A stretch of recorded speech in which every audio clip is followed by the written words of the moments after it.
Hello everyone, this is Varsha here and welcome back to my channel Varsha home decor idea.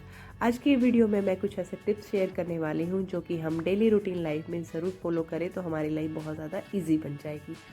सबसे first one है हमारा कि जब भी हमारा राइस, रात का खाना, दोपहर का खाना या कुछ भी बच जाता है तो इस तरीके से जब भी वो जिस बर्तन में है हमें उसे तुरंत उसे फ्रिज में नहीं रखना चाहिए, क्योंकि वो बहुत ज़्यादा स्पेस हमारे फ्रिज में ले लेता है और दिखने में भी बहुत ज़्यादा सुंदर नहीं लगता है।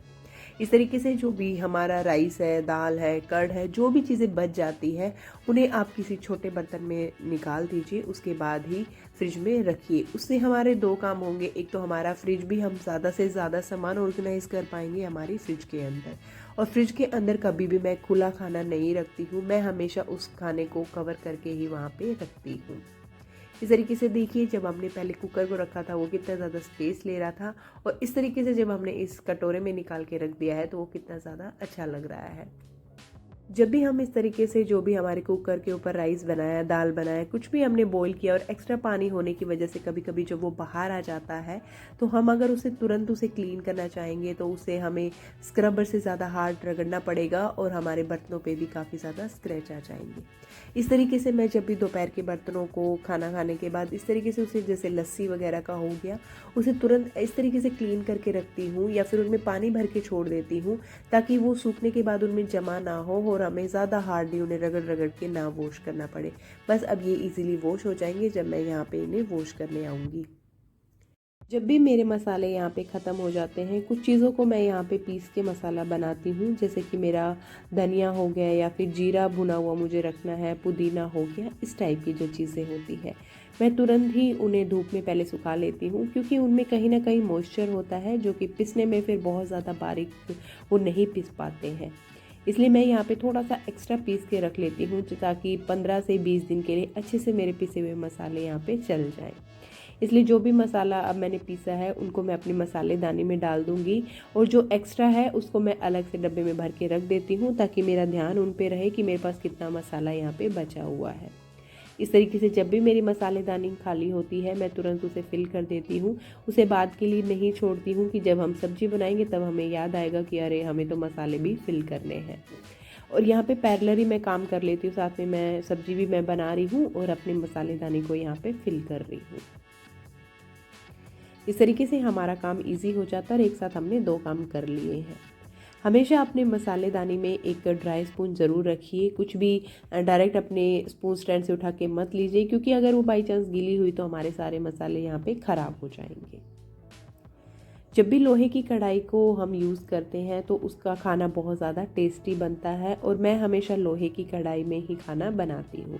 बट उसका एक अगर आप उसमें सब्ज़ी छोड़ देंगे तो हमारी जो सब्ज़ी है वो काली पड़ जाएगी।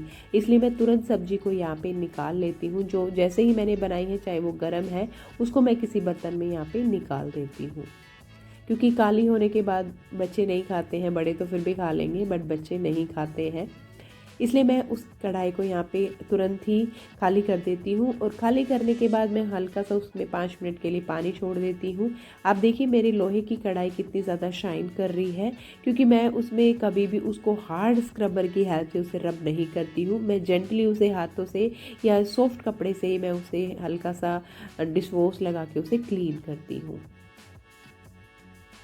इसके बाद जब भी आप देखेंगे लोहे की जो कढ़ाई है वो सबसे ज़्यादा जंग पकड़ जाती है, और अगर हम उसमें ऑयल लगा के रखेंगे तो वो डस्ट पार्टिकल को एब्जॉर्ब करता है। इसलिए मैं बस उसे नॉर्मली एक कपड़े से क्लीन करके रख देती हूँ और वो फिर कभी भी जंग नहीं पकड़ती है। इस तरीके से हमेशा जो मेरी कढ़ाई है वो हमेशा क्लीन बनी रहती है। गर्मियों का टाइम आते ही हमारा मन करता है ठंडी ठंडी चीज़ें खाने का, तो इस तरीके से जब मैं दूध को गर्म करती हूँ और इस तरीके से प्लेट से ढक देती हूँ तो वो बहुत ज़्यादा टाइम लेता है ठंडा होने में। इस तरीके से मैं यहाँ पे एक नेट की जो जाली है उसका यूज़ कर रही हूँ और इस तरीके से अपने दूध को ढक के रख देती हूँ और मेरा दूध बहुत जल्दी ठंडा हो जाता है। इसके बाद जब भी आप दाल वगैरह को या फिर चने, छोले, जिस भी चीज़ को आपको बॉईल करने में ज़्यादा टाइम लगता है, उन चीज़ों को मैं यहाँ पे भिगो के सोख करके रख देती हूँ। चाहे इस तरीके की दाल है या फिर चने की दाल है, ये ज़्यादा गलने में टाइम लेता है, इसलिए मैं उन्हें 1 घंटा पहले भिगो करके रख देती हूँ। छोले वगैरह मैं रात में ही भिगो के रखती हूँ जब भी मुझे उसे बनाना है। साथ ही में मैं जब भी इसे भिगोती हूँ उसी टाइम पे यहाँ पे साल्ट ऐड कर देती हूँ ताकि वो बहुत ज़्यादा गल जाए। इस तरीके से आप देखेंगे कि जो गर्मियों का सीज़न आते ही हम इस तरीके की सब्ज़ी बना करके स्टोर कर सकते हैं ताकि वो 4 से 5 दिन अच्छे से चल जाएँ। ये चीज़ें ख़राब नहीं होती है और करेला मेरा तो फेवरेट है, मैं भर के हमेशा इसे बनाती हूँ।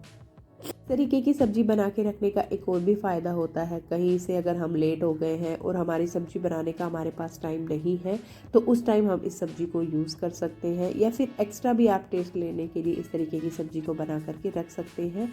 ये 5 से 6 दिनों के लिए आराम से चल जाती है और ये ख़राब नहीं होती है। मैं हमेशा करेला भर के ही बनाती हूँ और मेरा करेला कभी भी कड़वा नहीं होता है। उसके लिए मैं ये टिप्स बता रही हूँ आपको कि बस मैं करेले को यहाँ पे कट कर लेती हूँ, पील ऑफ कर लेती हूँ और इस तरीके से नमक उसमें अच्छे से लगा करके रख देती हूँ। और नमक के साथ ही में मैं एक चीज़ और इसमें ऐड करती हूँ, वो होता है हमारा लेमन। मैं एक नींबू को अच्छे से यहाँ पे इसे निचोड़ करके रख देती हूँ। इससे कभी भी आपका करेला कड़वा नहीं बनेगा, क्योंकि पहले मेरा भी बनता था, मुझे पता नहीं था। और इस तरीके से मैंने यहाँ पे एक स्टैंड ले लिया है ताकि जो भी पानी अब नमक लगाने के बाद करेलों से जो कड़वापन निकलेगा वो इस प्लेट के अंदर ही निकल जाएगा। और इस तरीके से ऊपर मैंने ढक दिया है इसे और अभी इन्हें 4 से 5 घंटे हम अच्छे से धूप दिखा देंगे ताकि ये बिल्कुल भी कड़वे ना रहे। उसके लिए बस इतना ही। मिलते हैं फिर एक नए वीडियो में आपके साथ, एक नए DIY के साथ। Till then take care, bye bye.